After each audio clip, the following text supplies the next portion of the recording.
Olá, boa tarde para você.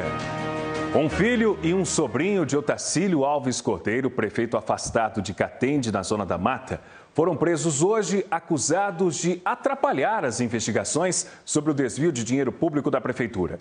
Em junho deste ano, você acompanhou com a gente aqui no NTV, a Polícia Civil prendeu Otacílio Alves Cordeiro e outro filho dele, que era secretário de Finanças de Catende. Eles são acusados de envolvimento num esquema de fraudes em contratos e licitações.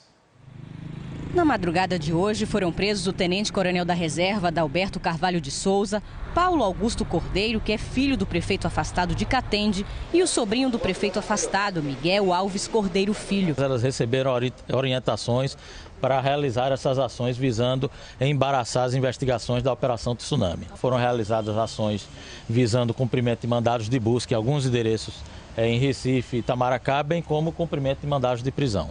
Há 2 meses e meio, o então prefeito de Catende, Otacílio Alves Cordeiro, de 76 anos, teve a prisão preventiva decretada porque foi acusado de comandar um esquema de fraudes em contratos e licitações para desvio de dinheiro público. Na Operação Tsunami da Polícia Civil, foram apreendidos mais de R$1 milhão, documentos e computadores. Também foram presos outro filho do prefeito, Ronaldo Cordeiro, e a mulher dele, Andresa Paz da Silva.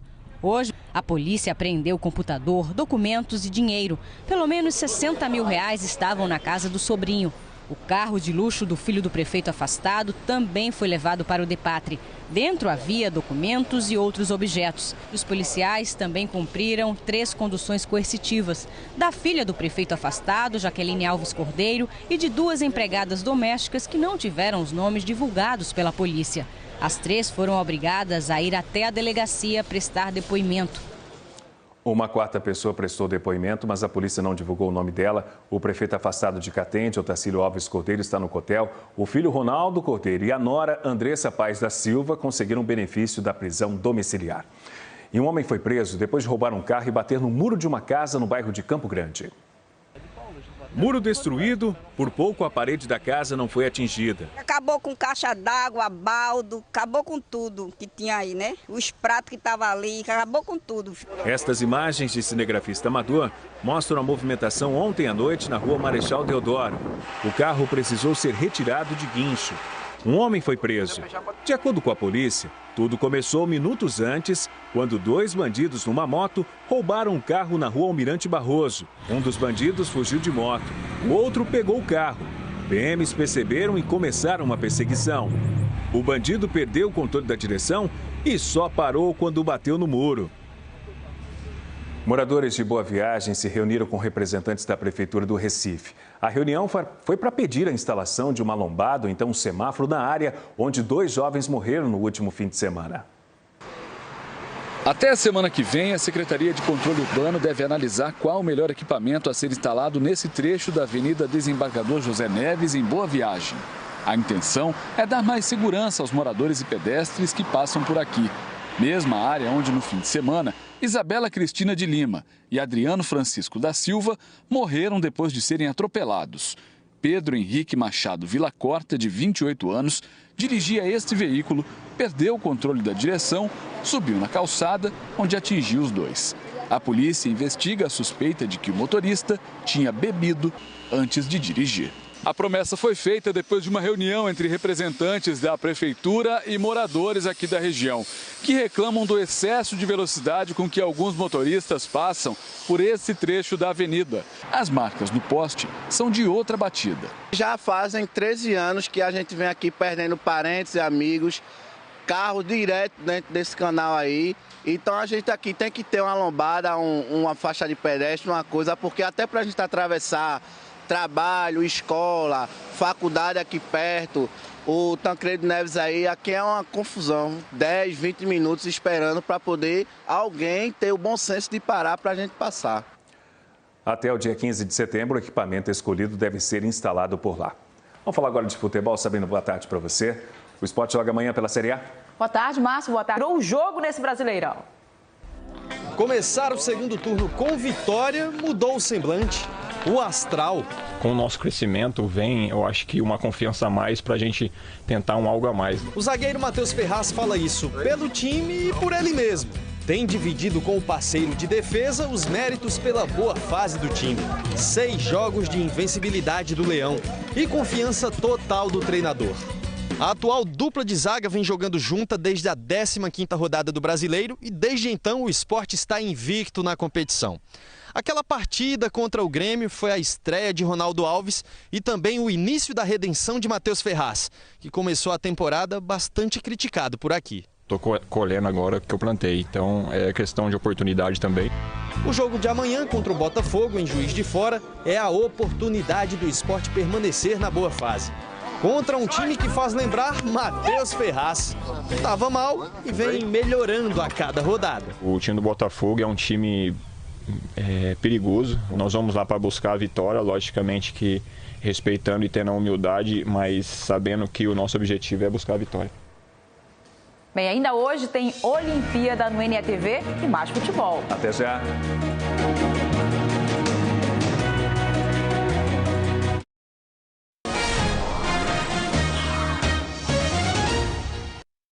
Um operário morreu e outro ficou ferido num acidente dentro de um galpão de uma empresa de alumínio na BR-101, em Jaboatão. De acordo com os bombeiros, 8h30 da manhã, varões de alumínio de aproximadamente 5 metros de altura caíram sobre os 2 funcionários. José Carlos Fraga morreu no local. Vitor Guimarães Barros sofreu fratura nas pernas e foi levado... Vitor Magalhães sofreu fraturas nas pernas e foi levado para o Hospital Português. Nós procuramos a empresa Alumínio Fonte, que é da Paraíba, mas tem galpões aqui em Pernambuco. Os funcionários informaram que os donos estão no Recife e ninguém poderia falar. Vamos voltar a falar do Campeonato Brasileiro, dessa vez do Náutico, que está de volta, né, Série B. Acabou a folga, né, na tabela da Série B. O time ficou um tempão sem jogar e recebe o Criciúma amanhã às 16h na Arena de Pernambuco. E os jogadores estão numa ansiedade. Treino, treino e mais treino. Essa é a rotina do Náutico desde o dia 2 de agosto.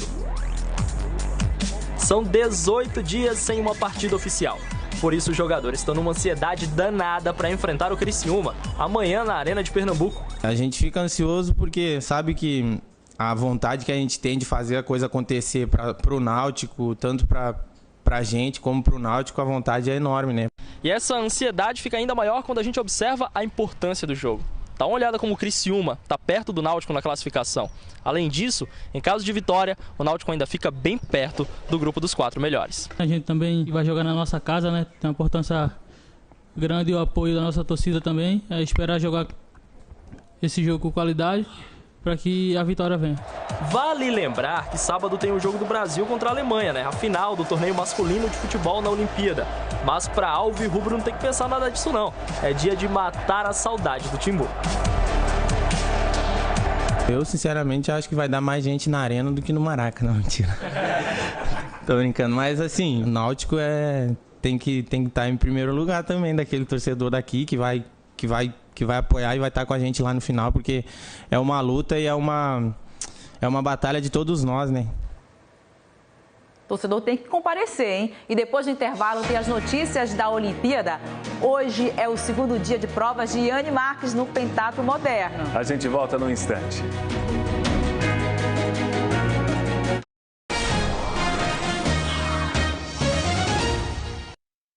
A gente fala agora das investigações da morte do menino de 6 anos. Em maio deste ano, a criança caiu da janela do apartamento em que morava no bairro de Boa Viagem. A polícia divulgou o resultado da perícia do Instituto de Criminalística. O assunto está no nosso portal na internet, o g1.com.br/pe.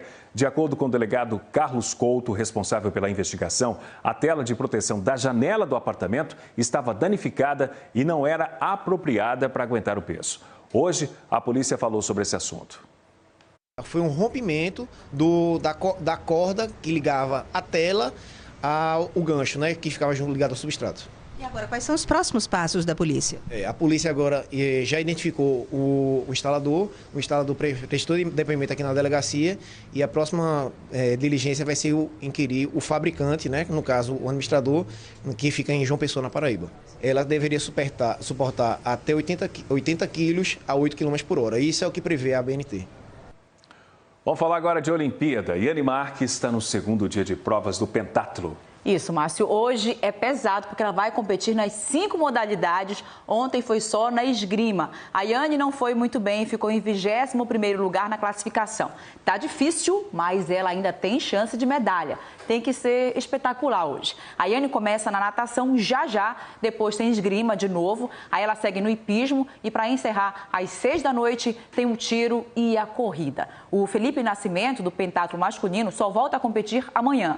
Hoje, daqui a pouquinho, 1 da tarde, tem futebol feminino, hein? O jogo Brasil e Canadá tá valendo bronze. E a goleira da nossa seleção, a Bárbara, ainda tem chance de voltar para Recife com a medalha na torcida. E olha, na marcha atlética, sabe qual é a marcha atlética, Márcia? Aquela caminhada, não é? Aquela caminhada rapidinha, parece corrida, rebolando e tal, e tudo. Tem duas representantes de Pernambuco, a Cisiane Dutra e a Érica Sena. A prova começa às 2h30 da tarde. E às 9 da noite, todo mundo torcendo pelo Wagner Domingos, o Montanha, que está na final do lançamento do martelo histórico, esse pernambucano nessa final. Tem que torcer pelo Montanha. Imperdível. Com certeza. Sabrina, hoje é sexta-feira, né? Sexta-feira aqui no NETV a gente traz também as dicas da agenda cultural, as dicas de diversão. Então, por isso, hoje, às 9 da noite, tem Los Cubanos no restaurante Varanda, que fica na Ilha do Retiro. Mesa para 4 pessoas custa R$300. Mas tem outras opções na agenda, confira aí.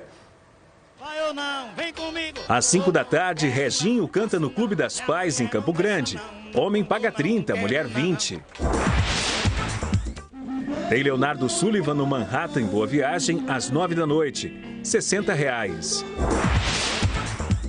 Às 10, Mastruz com Leite se apresenta no Vila Arena, Boa Viagem. Mulher paga 40, homem 60. Benil é a atração na Sala de Reboco às 10 da noite, R$25. Também às 10, tem a Academia da Berlinda no Clube Bela Vista, no Alto Santa Terezinha. Custa R$50. E o NETV faz agora um rápido intervalo. A gente volta já, espera aí.